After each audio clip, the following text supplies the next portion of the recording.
Just said. I want to act like the champ. Everybody wants to act like the champ, don't they? Absolutely. Well, we've got a champ-like diet we're going to be talking about here with Austin Aries, and I'm so happy you're in here today. You want to know what I ate for breakfast? A Pop-Tart. Oh boy. Peanuts from the machine and coffee. I didn't put any additives in there, but right.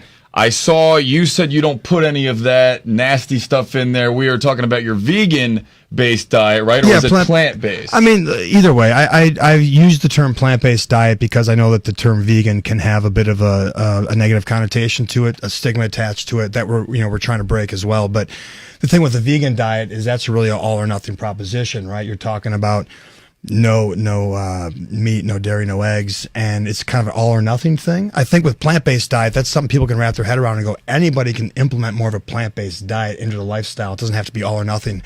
And it's a great first step to maybe eventually becoming completely plant-based and living a vegan lifestyle, yeah.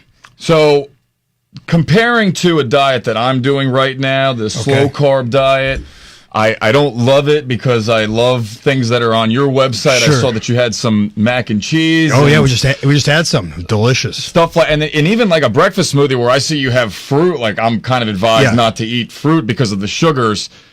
Would you suggest people that are not doing carbs and not doing fruit that's a bad idea? Break it down to me because I need some help here. I'm not happy. So first of all, understand that the thing that fuels your brain function, the thing that you use to fuel your brain, is by and large carbohydrates. So when you start starving your body of carbohydrates, what are you starving? Your brain. That doesn't make much sense to me. Listen, this notion that there's some magic fad diet, and I've heard all of them restrict the carbs, I personally don't believe in it. I believe in just eating sensibly and understanding what the foods do you put in your body. Carbohydrates in and of themselves aren't bad. Sugar in a fruit form isn't a bad thing. We don't. So I don't know, man. I'm not a big fan of the whole. I eat tons of carbs. I eat lots and lots of carbohydrates. I think I'm doing okay. Mm-hmm. So I just think everything's about a balanced diet, right? I don't think people really understand about portion control. So when people go on these different kind of diets, what they do is also they take an interest in what they're eating. They take an interest into the portion sizes of what they're eating, the amounts of it, which they probably have never done before. So when all of a sudden you start paying attention and making some restrictions, you're going to see results. But that doesn't mean that in and of itself is the magic formula to health. I think just the magic formula to health is always being engaged and informed about what you're eating, always reading ingredients labels and portion sizes and things like that so that you always know when you want to cheat. Listen, I don't eat a completely clean diet, but when I cheat or when I'm going to, eat outside of what I normally do, I'm aware of it. I'm not doing it ignorantly, So I think it's just about being self-aware and understanding the real effects that food has that we eat, So, yeah. So you don't designate like one cheat day per se. It's kind of situational. Because I'm like just crushing the worst things in the world on Sunday. Whether it's pizza, and that's the thing. And then I think it's almost worse, right? Because I feel terrible on Mondays. Do you think this is a lifestyle and a diet you could live and sustain the rest of your life on? No. Okay, well then why? So you're going to do it for a certain point to look a certain way and then revert back to everything you were doing before then to end up back to where you were. I told my mom back in the day, I was like, Ma, you don't have one cabinet full of diet food and health food and the rest of the kitchen's full of the junk. It's a lifestyle change, and it doesn't have to be this huge, drastic overnight change, but it's about this commitment of a progression to making more better informed decisions. You do that by getting more information and then making better decisions with the information you have. That's my agenda. My agenda isn't go vegan. It's about get educated. Me being completely plant-based is really is the end game of me educating myself of the realities of the corporate food system, the factory farming, and what it's really doing to not just myself, but the environment and obviously the animals. Speaking of Austin Aries here, he is the Impact Wrestling Champion, and he's been a champion across multiple platforms. You've beaten up John Morrison, who I've spoken to a number of times here. Oh, Morrison, yeah. We got something coming up. Johnny, what's your last name this week? What is it, Mundo Morrison? I think he wants it to be Impact because that's where he wants to be the Impact World Champion, and unfortunately for him, I've got the title, so that can't happen. So how's the body holding up? You're in your 40s now. 40. Just hit 40. Okay, and you've been wrestling for a long time. Just sounds weird saying it. Remember when Fonzie couldn't say the word sorry? back in happy days, and maybe I am dating myself that I am a little, but anytime he tried saying sorry, it was like, I'm so, and so that's kind of when I say I'm full. It just doesn't really come out. But yeah, it hit the big 4-0, man. And how does your body feel like after a night of jumping off the top rope and and doing Ironman matches? I don't know if you've been in any of those. Not lately. Recently. No, I've actually. It's funny. I've recently had a couple of matches that went about 45 minutes, so I've put some time in there. But I feel good. I feel like I've put 18 years in, but I still feel like I'm competing at a high level. I don't know. I think that right now I feel as good as I have. I think the diet definitely helps keep my inflammation levels down, and things of that sort, but also just being smarter too. And then again, the beauty of being an independent contractor and being able to make my own schedule is I can listen to my body, physically, mentally, emotionally, and I can give it the breaks it needs to keep myself, healthy, fresh-minded, and really at the top of my game. And you don't get that everywhere. A lot of places you're not under control under your schedule, and sometimes you get chewed up and spit out, running the ground, and that makes it hard in this industry to go out there and compete at your best.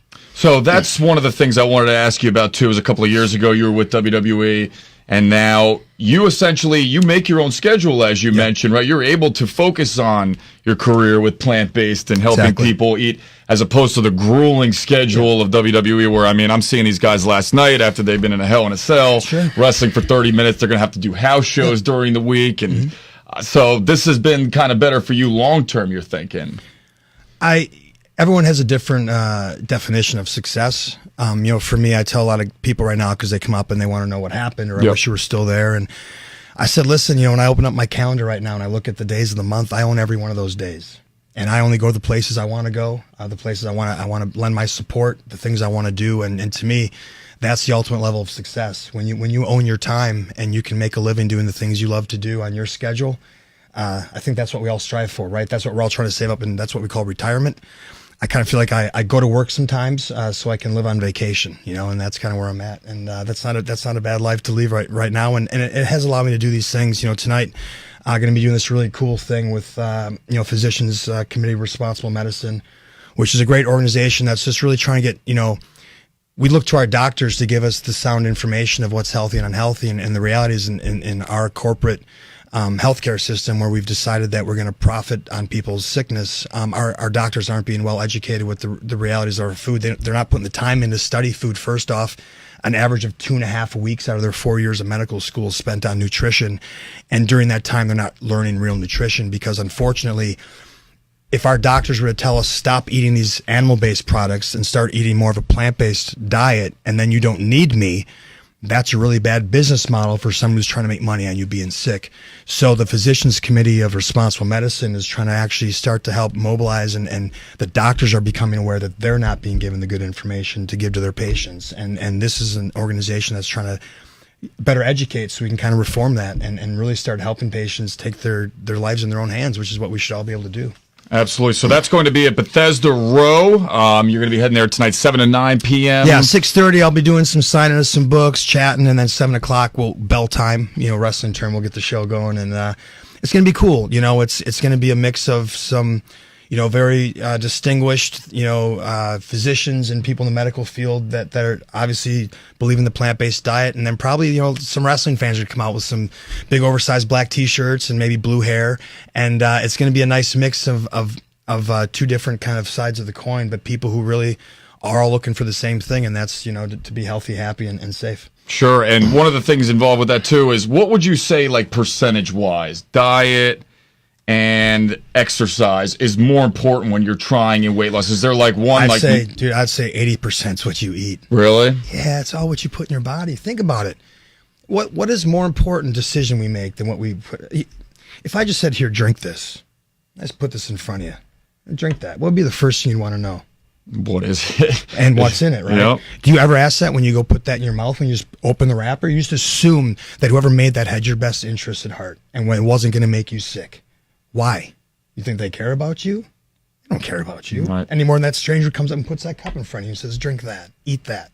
We do it every day, right? So it's all about what you eat. Again, we don't give our plant soda because it's looking a little lethargic, and give it a Red Bull, see if it wakens up a little bit, or your dog, Snuffles over there, he's been looking a little sad a couple days. Like, well, let's give him some candy. Maybe some Fruit Loops would cheer him up. We wouldn't dare do that, but with our kids, no problem. That doesn't make any sense to me. So yeah, I think the vast majority of where people are missing the boat, and I'm a very much in my wrestling career the same. I question things put in front of me. I'm a why sir, not a yes sir. When I started questioning why I was eating these things I'm being told to eat, and if they're really as healthy for me, like milk's good for calcium because milk depletes your bones of calcium. So it's like this self-fulfilling prophecy where you need milk for calcium for your bones, because when you drink milk, it takes the calcium from your bones. When you start reading up on this stuff and doing research, it doesn't make any sense. So yeah, man, it's what you eat. And when you go to the doctors, they don't ask, well, what are you eating? Really? And because again, they're not really educated to know what that difference that makes or doesn't make. Last one for you. I know you guys are running here. Who is your idol per se? Like when you were watching wrestling as a kid, and who did you want to emulate when you came up in this business? I would say like I'm one of those guys that doesn't really have like a favorite anything, but I just have a collection of things that I gravitated towards, right? So I think early on, I really watched the old NWA Crockett promotions. So I was watching the Horsemen. Like, who didn't like the Horsemen? Sure.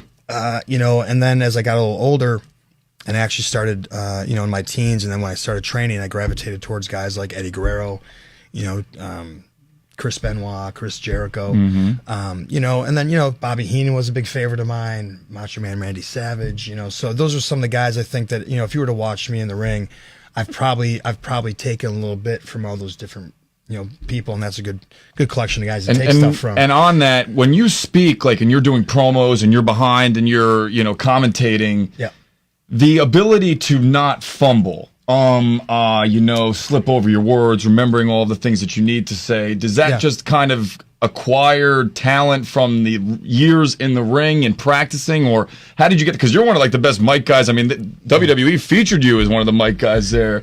How did you? We were all surprised. Yeah, how'd that happen? I think it comes with this is my 18 years now doing it, and it's taken me a while to figure out what my voice and my character is, which is why it's so difficult when you go somewhere and now someone else wants to write that for you, who doesn't know you or hasn't spent any time with you, but now they're going to recreate your character after you've spent 18 years of figuring out what works for me. And what works for me is unique because I have a different skill set than the next guy and the next guy. And, a lot of things that I have to rely on are tangible or intangibles. I'm not 6'5", I'm not 265. I've got a quick wit. I've got a sharp tongue.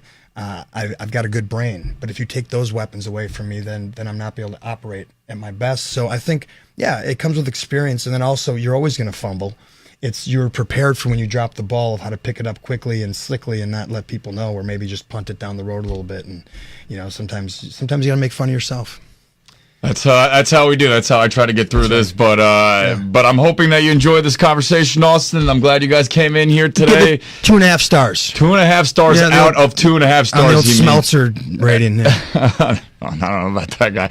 But thank you, everybody, for checking us out here on Facebook Live at WTOP. 6:30 to 9, you will be Bethesda Row. That's right. Get there early. Meet Austin Aries. This guy, great mic guy, great guy to hang out with too. So thank you again. All right. Appreciate it. Thank you. Thanks, guys. All right.